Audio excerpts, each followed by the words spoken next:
Television నటి అడ్డాల ఐశ్వర్య ఆమె భర్త మధ్య వివాదంలో ట్విస్ట్ చోటు చేసుకుంది.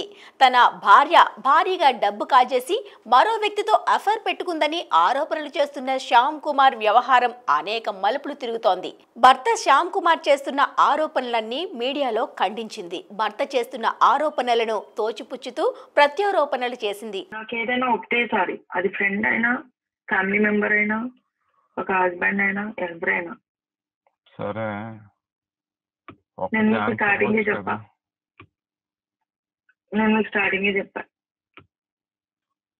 నేను ఏమో మీరు ఎంతమందితో మాట్లాడారో ఏమో నాకు తెలియదు. నాకు వద్దు. పర్ఫెక్ట్ అంటే పర్ఫెక్ట్ గానే ఉండాలి. అది ఎవరైనా కూడా ఒక్కసారి నా దగ్గర తేడా వస్తే నేను మళ్ళీ వెనక్కి తిరిగి చూడలేదు. ఇప్పటి వరకు చూడను కూడా. అలా ఫ్రెండ్స్ ని ఇద్దరు ముగ్గురిని ఇప్పుడు వరకు దూరం పెట్టా. వాళ్ళని ఇప్పటి వరకు వాళ్ళని పలకరించిన కూడా పలకరించి. లక్కీ మొన్న కూడా నాకు ఫోన్ చేసింది.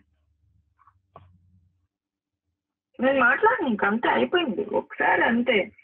ఒక్కసారి ఛాన్స్ ఒక్కసారి నిలబెట్టుకున్నట్టు. ఆ ఒక్కసారి నిలబెట్టుకున్నాడు. ఎన్నిసార్లు ఛాన్స్ ఇచ్చి నిలబెట్టుకోడు. వెనకాల మళ్ళీ బోతులు తీస్తాడని అర్థం.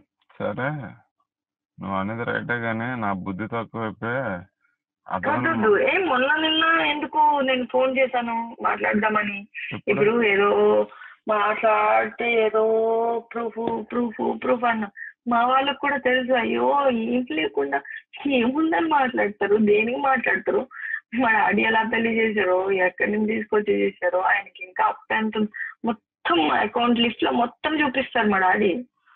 నాకేం తెలుసు అది అంత బల్ల బుద్ధినట్టు. ఎవరి మాటలు పట్టుకొని ఏదో మాట్లాడేస్తే ఎలా అవుతుంది? ఇది పెళ్ళి అనుకుంటున్నారా, ఆటలు అనుకుంటున్నారా? బొమ్మల పెళ్ళి అయితేమన్నా అది నాకు అంత కంపు చేసేసావు కదా. కంపు చేసావు కదా. అంటే నువ్వు చూసావా దాన్ని నువ్వు నిన్ను చూసిందా, లేకపోతే డైరెక్ట్ గా చూసి మాట్లాడిందా? అసలు అది నిజంగానే రోజా భారతీయ కాదా? ఇవన్నీ నేను కనబెడతాను. ఇప్పుడు సోషల్ మీడియాలో రోజా భారతి అని కొడితే నాకు ఈ రోజు వచ్చేస్తే బోల్ని. ఎందుకంటే ఆమెను ఫాలో అవ్వకపోయినా కూడా ఆమెకి కొడితే వచ్చేస్తుంది. ఇప్పుడు ఇదే రోజా భారతి అన్నది నాతో పనిచేసింది అన్నది ఆ రవి ప్రశాంత్ రెడ్డికి కూడా తెలుసు. దాని ఫోటో యూజ్ చేసుకొని ఒక అమ్మాయితో పెట్టి మాట్లాడి ఉండొచ్చు. అసలు నిజమో కాదో కూడా నాకు తెలియదు. ఇప్పటికీ అదే చెప్తున్నా. ఎందుకంటే ఇదే రోజా అన్న దానికి అసలు ఇదంతా ఏం తెలీదు. నేనేం చెప్పలేదు. ఇంకా అసలు ఇదంతానే ప్రేమ అనేది లేదు. ఇంక పెళ్ళి ఒకటా? పెళ్ళి అయిపోయిందా? ఎంత ఫన్నీగా ఉంది తెలుసా నాకు ఈ రోజుకి. ఈ తాల్బొట్ ఏదైతే ఉందో మీకు కట్టింది, దాన్ని చూస్తుంటే బడబడ నీళ్ళు కారిపోతాయి నా కళ్ళలో. పెళ్లి వాల్యూ తెలిసిందాన్ని, ఎథిక్స్ తెలిసిందాన్ని, ప్రేమ వాల్యూ కుటుంబం వాల్యూ తెలిసిందాన్ని. ఎక్కడెక్కడో చంపలంట, అక్కడంట ఎక్కడంట పెళ్లి చేసుకునే రకాన్ని కాదు. పెళ్లి చేసుకునే నువ్వే అడిగితే కూడా వెళ్ళిపోయి రిజిస్టర్ మ్యారేజ్ చేసుకుందాము అంటే ఎందుకు అంత కంగారు? 2 నెలలు కదా, ఆగండి. ఏమంత కంగారు? పెళ్లి బొట్టు పెట్టారు కదా, ఆగండి అని చెప్పిన దాన్ని ఎక్కడో పోయి ఎవరితోనో అలాంటి కుటుంబాలు మావు కాదు.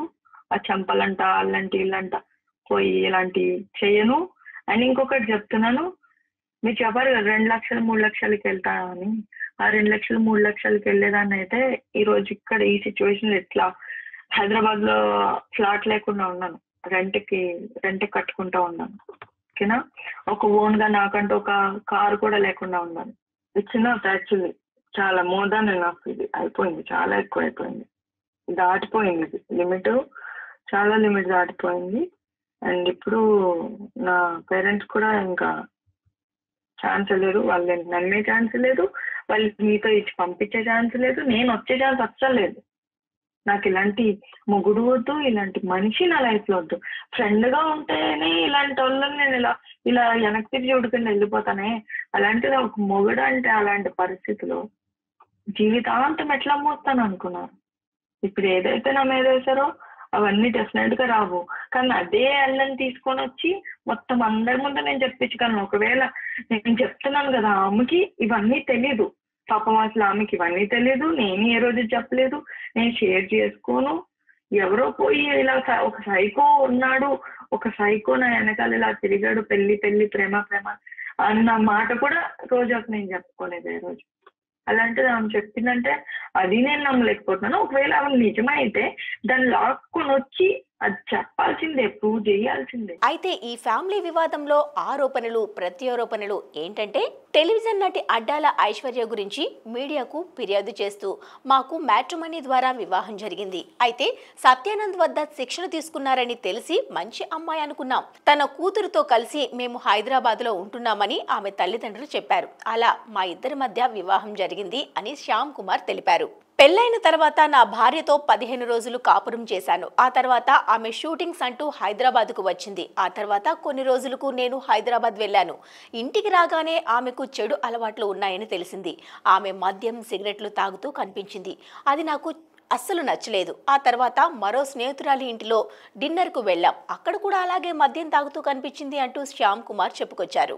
అయితే నాకు ఐశ్వర్యపై పలు అనుమానాలు రావడంతో ఇంటికి వచ్చి లాకర్ చూశాను. అయితే అందులో రియల్టర్తో దిగిన ఫోటోలతో పాటు కండమ్స్ కూడా కనిపించాయి. దాంతో మా మధ్య వాదనలు జరగడంతో విభేదాలు చోటు చేసుకున్నాయి. 25 లక్షల రూపాయలు తీసుకొని ప్రస్తుతం వేరే వ్యక్తితో అక్రమ సంబంధం పెట్టుకుందని ఆయన ఆరోపిస్తున్నారు. అయితే భర్త శ్యామరావు చేస్తున్న ఆరోపణ టీవీ నటి ఐశ్వర్య తీవ్రంగా ఖండించింది. ఆయనకు మసాజ్ సెంటర్లు పెట్టి బిజినెస్ చేయాలని కోరుకుంటున్నారు. ఆయనకు ఓ మసాజ్ సెంటర్ ఉంది. అక్కడ ఆయనకు చాలా మంది అమ్మాయిలతో సంబంధాలు ఉన్నాయి. నాకు చెడు అలవాట్లు లేవు. ఆయన తిరుగుబోతు. ఆయన చేసే పనులే మరో ఒకరు చేస్తారని ఆయనకు అనుమానాలు. అందుకే నాపై కక్ష సాధింపు చేస్తున్నారని చెప్పుకొచ్చారు. నా భర్త శ్యామ్ కుమార్ మీడియాకు చెప్పిన విషయాలన్నీ అవాస్తవాలే. ఆయన తన కుటుంబ సభ్యులను కూడా పట్టించుకోరు. తన చెల్లెలికి మరో వ్యక్తితో అక్రమ సంబంధం ఉందని చెబుతాడు. నాపై అతడు చేసే వ్యాఖ్యల్లో ఎలాంటి నిజాలు లేవు అని ఆమె చెప్పారు. ఇలా ఇద్దరు ఒకరి మీద ఒకరు ఆరోపణలు చేసుకుంటూ సోషల్ మీడియాలో వైరల్ అవుతున్నారు. అయితే ఈ ఇద్దరు కావాలని ఇలా చేస్తున్నారని అనుమానాలు కూడా వ్యక్తం అవుతున్నాయి. ఐశ్వర్య గత కొంతకాలంగా నటిగా అవకాశాలను పోగొట్టుకుంది.